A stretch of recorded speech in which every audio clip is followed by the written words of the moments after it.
Tudo bom, professor? Como você está? Tudo bem, Thalita. Obrigado aí mais uma semana junto. Eu peguei o finalzinho da sua conversa, quando eu lecionei Sociologia da Comunicação, o nazismo convencia as pessoas pelo medo, o socialismo Sim. pela emoção e pela consciência, né? O Lula é um grande estrategista. É isso aí. Pois é, esse discurso tem tudo a ver com isso, que interessante.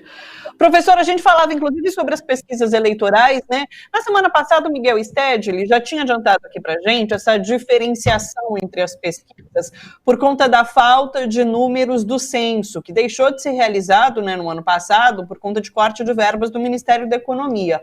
E por conta disso, cada pesquisa acaba se adaptando ali a números diferentes para medir essas faixas de renda da população. Na verdade, a gente não sabe o número de pobres que temos aqui no Brasil, né? Isso é a falta de um censo representa. E daí a gente tem esses números bastante diferentes, porque as pesquisas que têm uma faixa de renda ali menor dão menos pontos para o Lula, já que a gente sabe que ele tem uma vantagem nesse eleitorado. Então, eu queria te ouvir sobre essas pesquisas recentes, né? Principalmente Datafolha, IPEC e hoje a Quest. Eu trabalhei no censo de 80, em plena ditadura. A ditadura, o censo é de 10 em 10 anos, então ela não perdeu o censo de 70 e de 80. O Collor, que já tinha tomado posse em março de 90, ele não fez em 90. De lá para cá, o censo perdeu a periodicidade decenal. Bom, isso não atrapalha, mas este governo particular que não fez o censo de 2020, portanto, nós estamos, então, há 12 ou mais anos defasados. Isso acarreta, evidentemente, uma diminuição do conhecimento real do perfil populacional brasileiro.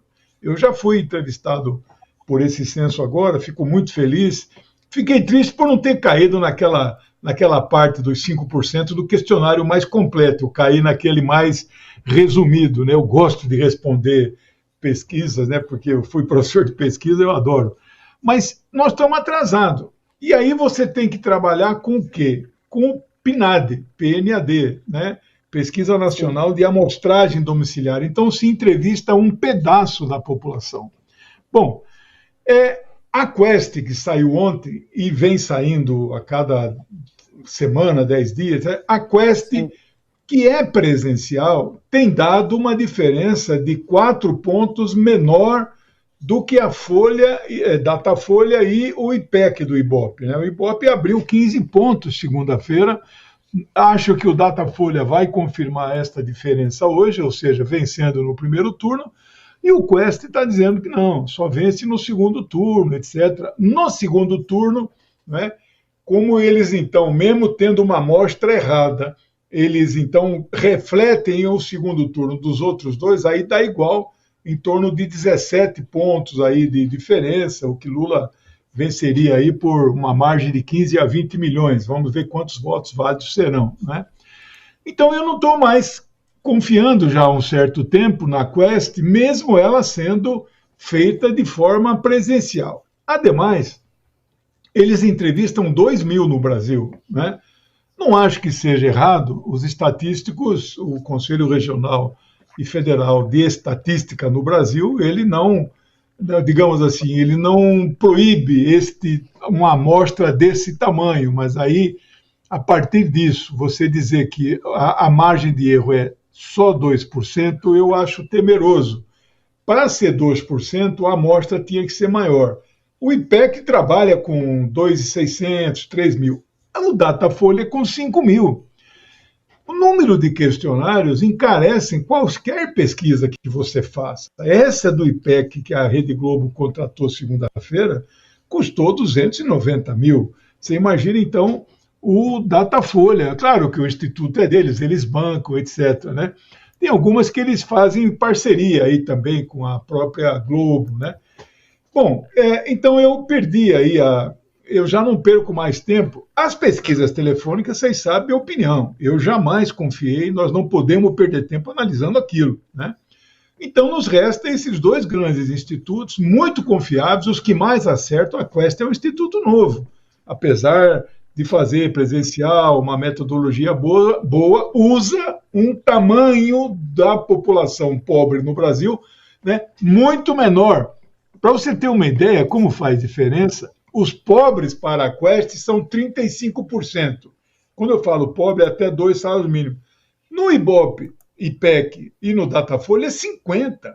Estes 15% de pobres que não estão na amostra da Quest pesam na hora que você tem o resultado, porque Lula nessa faixa chega a 60%.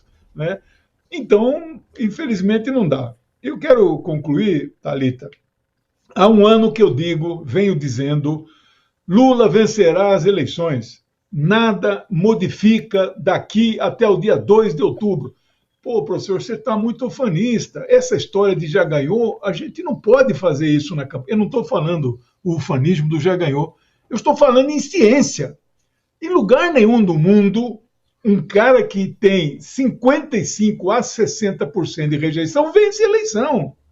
Em lugar nenhum do mundo, se houver segundo turno aqui, eu acho que não haverá, em lugar nenhum do mundo, quem foi em primeiro lugar para o segundo turno mantém a vitória e não há virada de mesa. Em São Paulo, algumas viradas municipais, uma ou outra estadual. No Brasil não aconteceu e no mundo não acontece. Né? Então o favorito no primeiro turno se confirma no segundo turno, porque as forças que não foram ao segundo turno tendem a fechar com o favorito. É assim que funciona no mundo inteiro. Não é? Então, e um terceiro elemento é quem tem 25% de ótimo e bom para menos também não vence eleição em lugar nenhum no mundo. Isso são pesquisas feitas em 80 países com mais de 300, já falei isso, 300 candidatos à reeleição, pouquíssimos conseguem se reeleger. Então eu estou muito seguro. E vence no primeiro turno? Vence no primeiro turno. Por quê? O Ibope já está dando 2 pontos de diferença, 49 a 51, 51 para o Lula, dentro da margem de erro. No entanto, eu acho que o Datafolha hoje vai repetir essa diferença, mas mesmo que não repita e que chega ali 49 dos válidos, da onde vem o que ele precisa para ganhar no primeiro turno e ganhará? Vem de parte do eleitor do Ciro, parte do eleitor da Simone, essa parte do MDB que não é fascista, parte do PSDB. Aqui em São Paulo, o Rodrigo Garcia está sendo abandonado pelos tucanos, né? Porque ele nunca foi tucano, né? E boa parte do PSDB histórico é antifascista. Então está entendendo também que apoiar a Soraya Tronic também não ajuda em nada. E parte dos indecisos, na última hora, se decidem pelo favorito. Agora, isso nós só vamos verificar nas últimas pesquisas, 3, 4 dias antes. Daqui até lá, vocês vão ficar com o coração na mão. Agora, eu, digamos assim, que sou sociólogo, que conheço a metodologia e tal, cabe a mim ficar toda semana aí tranquilizando. Nós venceremos as eleições. E sabe que em relação a esses pontos que faltam para primeiro turno, para a vitória de Lula no primeiro turno, outro dia eu ouvi o Felipe da Quest, né, falando sobre o voto envergonhado, sobre como esse ano o voto envergonhado vai para Lula, de fato, porque o voto envergonhado é daquela pessoa que não revela, né, esconde, mas Thalita deu uma congelada aí. Mas eu estou de acordo, viu, que uma parte uma parte dos eleitores que não estão se definindo o fazem por essa pressão que ainda existe. É corrupto, Lula, PT, etc.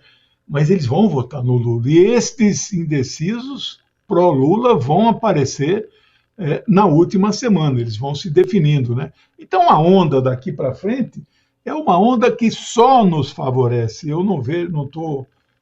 Não que eu não esteja preocupado, não acho que seja impossível o fascista ganhar, mas é improvável, altamente improvável que isso aconteça, né?